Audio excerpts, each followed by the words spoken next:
balita na ikay mawiwili. Mga nagbabagang kamao, mga So mga par, matapos nga po sinabi ng legendary boxer na si Juan Manuel Marquez sa podcast kasama si Marco Antonio Barrera na pati daw si Marquez mga idol, inaduga dati ni Oscar De La Hoya sa pera. Nakinita nito sa pangatlong laban niya kay Manny Pacquiao kung saan halos 20% daw ang kinaltas sa kanya ng Golden Boy promotion. Pero bukod pala dito mga idol, napagtawanan din ng dalawang legend ang sinabi dati ni Eric Morales nung siya ang in-interview ni Barrera na sobrang napikon daw si Morales mga idol kay De La Hoya dahil maski siya naguyo ni Golden Boy. Naguyo dahil pumusta ito ng malaki sa kapwa nitong Meksikano na si De La Hoya para manalo sa laban kay Pacman. Pero maaga daw nadismaya si Morales mga idol sa mga unang bahagi pa lang ng laban ni Pacman at De La Hoya dahil pinupulbos lang daw ni Pacquiao si Golden Boy sa ibabaw ng boxing ring. At pagdating daw sa round 4 mga idol, nang nakita daw ni Morales na mas lalong lumalala ang sitwasyon ni De La Hoya sa umuulan na suntok ng Pinoy legend. Sa sobrang pagkadismaya daw nito mga idol, tinapon na lang nito ang kanyang ticket sa kanyang pusta kay De La Hoya dahil alam daw talaga ni Morales mga idol na walang pag-asa na manalo si Golden Boy sa laban. Nakakadismaya lang daw mga idol sabi ni Morales ang ganung bagay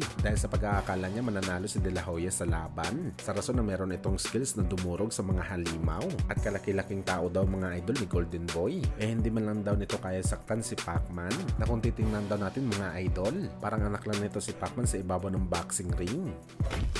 Samantala matapos nga po mga idol, ang impresibong panalo ng ating pambato na si Carl James Martin sa unang laban nito sa labas ng Pinas. Viral naman po mga idol sa Philippine boxing si Wonder Boy sa dahilan mga idol na tinitingnan nito na sunod na potensyal na makakalaban ni Inoue sa future o di kaya sa April 2025 sa magiging laban ni Inoue sa Amerika. Sa mga hindi po kasi nakakaalam mga idol, ang magiging laban ni Inoue kay Sam Goodman sa December. Sakaling manalo dito si Inoue, si Carl James Martin na po mga idol ang sunod na number 1 contender sa WBO title ni Inoue. Ang number 2 sa pwesto na si Duhaney, tinalo na ni Inoue kaya matik na mga idol na mapupunta talaga ang number 1 spot kay Martin. At isa pa mga idol, bakit natin masasabi na malaki talaga ang tsansa na maglaban si Inoue at Wonder Boy? Dahil sa MP Promotion President Sean Gibbons. Dahil malapit ito sa dalawang bigatin na promoter ni Inoue na si Bob Arum at Mr. Honda ng Taken Promotion. Isa pa mga idol, mainit din sa mga mata ng kampo ni Inoue itong si Martin dahil isa itong undefeated prospect at may mataas na knockout ratio sa bakbakan.